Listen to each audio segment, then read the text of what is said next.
Salut à toutes et à tous et bienvenue dans ce nouveau numéro de Top Sport. Je vous emmène au rugby cette semaine avec la joie des rugbymen du Rugby Club de Strasbourg qui ont entamé leur phase finale du championnat. Ils ont éliminé Nantes ce dimanche après-midi sur leur pelouse de Haute-Pierre. Les Strasbourgeois qui continuent l'aventure et qui ne sont plus surtout qu'à une seule victoire de retrouver la Fédérale 1, la 3e division française. On va parler de rugby donc dans cette émission. On parlera de handball également avec la fin de l'aventure en D2 pour les filles de l'ATH. La relégation pour au nez des filles du Korsberg. La défaite de ce week-end a été celle de trop. Le handball, c'est pour tout à l'heure. On va commencer par la page football. Le Racing, lui, est toujours en vie, toujours en course pour le maintien en national grâce à leur victoire de ce week-end. Explication et enjeu des 2 dernières journées. Regardez. Une victoire 3-0, nette et sans bavure contre Dunkerque, indispensable pour croire encore au maintien, mais insuffisant pour sortir de la zone rouge.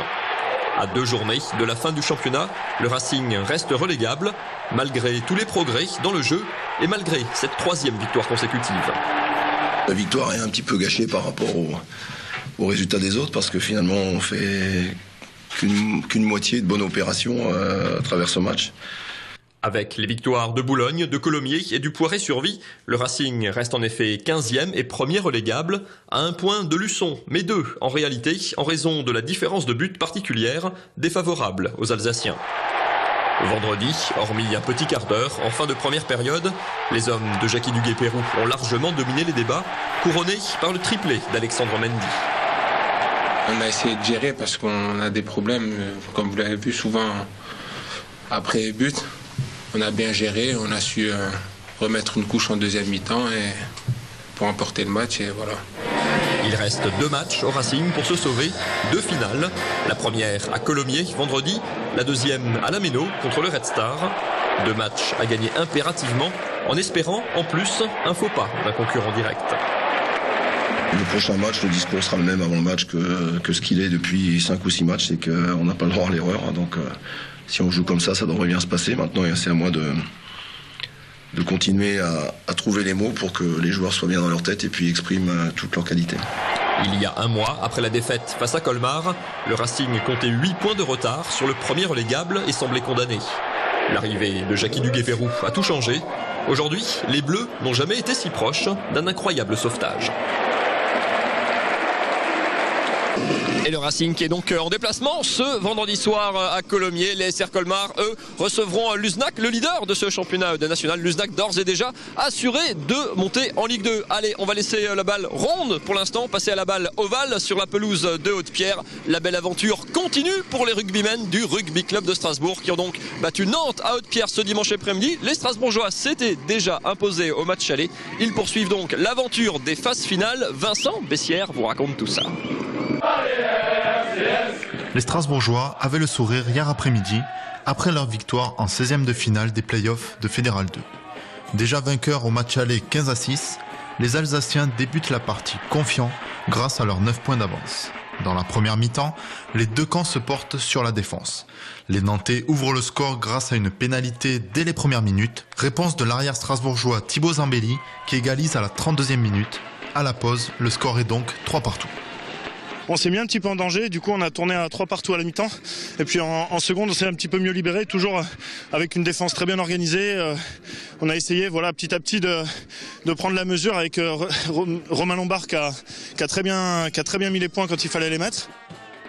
En seconde période, le SCS se montre plus offensif. Il creuse petit à petit l'écart avec 3 nouvelles pénalités, dont une marquée du milieu de terrain. 12-3, Strasbourg a fait le break. Dans les 10 dernières minutes, Alexandre Bonjean assomme complètement les Nantais. Une percée spectaculaire du camp strasbourgeois jusqu'à la ligne d'en but de l'équipe adverse et c'est laissé.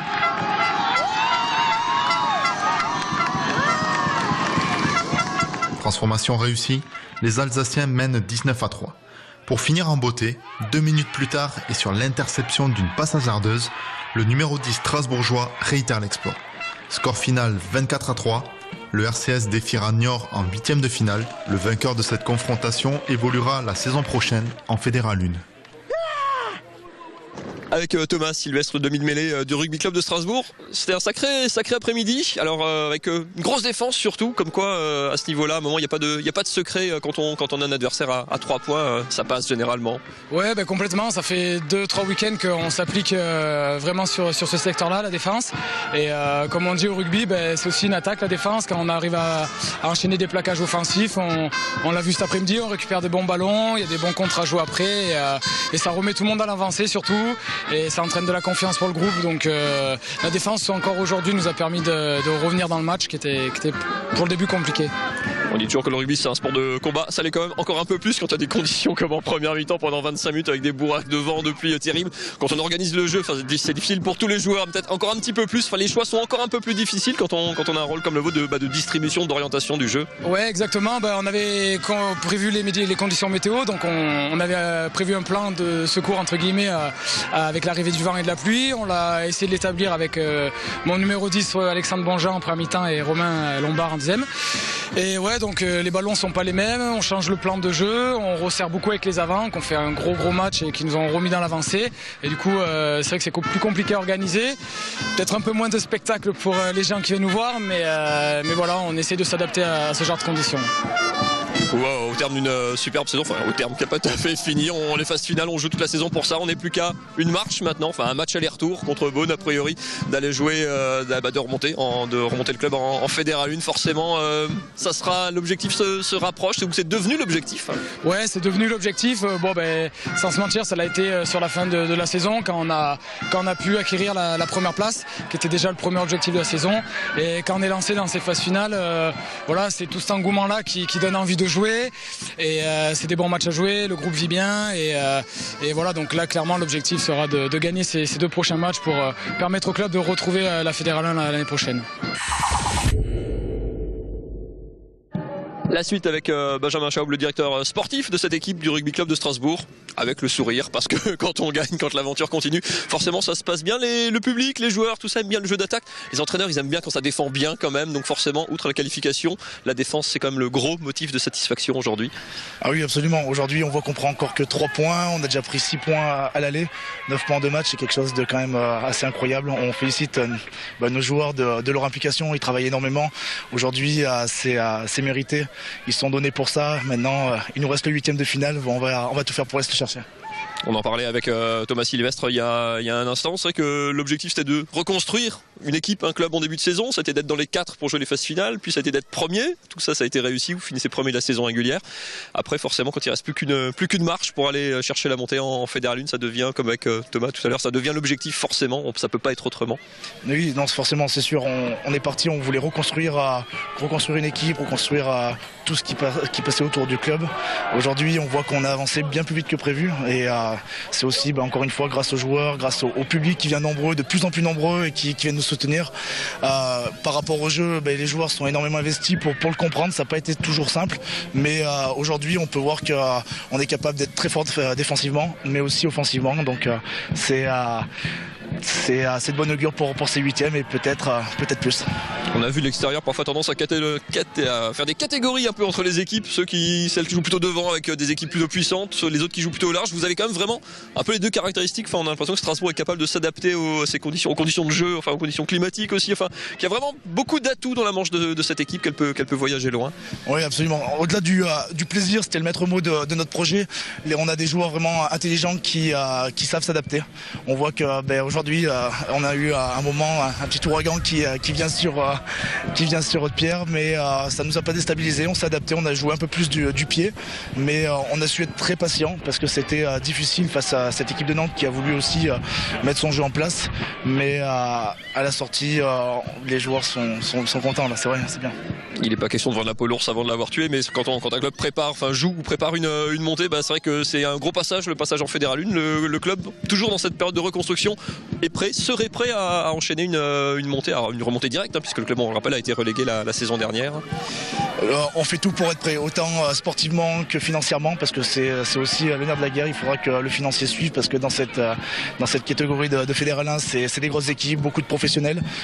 Aujourd'hui, on n'en est pas encore là. On en est à travailler sur notre huitaine de finale, à essayer de regarder des vidéos, essayer de peaufiner notre jeu, tous ces moindres détails qui pourront nous être vraiment très utiles lors de ce match contre vraisemblablement Niort. Ouais, match aller à l'extérieur et match retour ici même à Haute-Pierre dans une petite quinzaine de jours dimanche. Le rendez-vous est pris. Merci beaucoup, Benjamin. Merci beaucoup. Et pour être tout à fait complet dans cette page rugby, rendons également hommage aux Miss Rugby, les féminines de l'entente Célesta Ilkirch. On vous les avait présentées il y a quelques semaines. Elles ont gagné, elles, leur billet pour l'élite 2. Elles joueront donc au niveau supérieur la saison prochaine. Voilà pour le rugby. Place au handball avec nettement moins de sourire dans le Korsberg. Les filles de l'ATH, l'entente Arenheim, Truchtersheim ne joueront plus en D2 la saison prochaine. Un an après être montées, elles vont redescendre en National 1. La défaite de samedi soir a été celle de trop. Nous y étions pour vous regarder. Pour espérer encore se maintenir, il fallait 2 perfs et un coup de pouce. Pour l'ATH, gagner les 2 derniers matchs et espérer 2 défaites de Cergy, le premier relégable. Ça commençait par battre Yutz samedi soir, une équipe costaud, 2e du championnat. C'est vrai qu'on tenait quand même à jouer à fond ces 60 minutes et se donner quand même une petite chance. Prouver au public que depuis le début de l'année on n'est pas forcément à notre place et qu'on aurait peut-être mérité un peu mieux. En début de match, l'ATH est dans le coup et mène 9-8, mais les Barinoises vont perdre Aline Varino, leur capitaine, sur blessure. À la pause, c'est Yutz qui est passé devant, 11-9. Il n'y a pas eu de match, quoi. Voilà. Je vais dire que Yutz déroule. Nous, on a beau essayer des changements, de faire ceci, cela, on n'est pas bonne, c'est tout. Ce soir, on n'est pas bonne. Dès le début de la seconde période, les Lorraines prennent le large et mènent rapidement 18-10. L'affaire est déjà pliée et l'ATH s'incline finalement 31-22, une défaite qui condamne les Barinoises. Un an après la montée et le titre de championne de France de National 1, l'ATH dit donc au revoir à la D2. On a vécu le bonheur l'année dernière, on vit un peu la tristesse maintenant, c'est assez... Ouais, ça fait partie du sport. Avec seulement 4 victoires en 21 journées, le bilan est bien trop maigre pour espérer se maintenir, surtout dans un championnat à 12 équipes avec 3 descentes.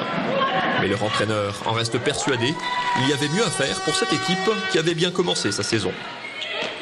Je pense pas que le club était au taquet. Je pense qu'il y avait les moyens de se maintenir. Mais pour se maintenir, il suffit pas que d'avoir des individualités, il faut avoir un groupe. Et je pense que le groupe n'a pas su réagir à un moment ou l'autre, quoi. On a loupé trop de choses faciles sur certains matchs. Il reste un dernier match à jouer samedi à Mérignac. Un match qu'il faudra absolument gagner pour conserver la 10e place et espérer un hypothétique repêchage. Et toujours en handball, signalons que les Mulhousiens, grâce à leur victoire à Vernon, terminent finalement 5e du championnat de Pro D2. Une place qui leur permet de disputer le premier tour des barrages d'accession pour tenter de rejoindre Célestat parmi l'élite du handball français. Premier match et première confrontation contre Istres, le 2e de la saison régulière. Match aller dès ce mercredi soir. Coup d'envoi 20h au Palais des Sports. Mercredi soir, Célestat, dans sa salle, joue son dernier match de championnat à domicile. C'est la réception de Nantes. Et pour être tout à fait complet, signalons également la victoire de l'entente Strasbourg-Schiltigheim.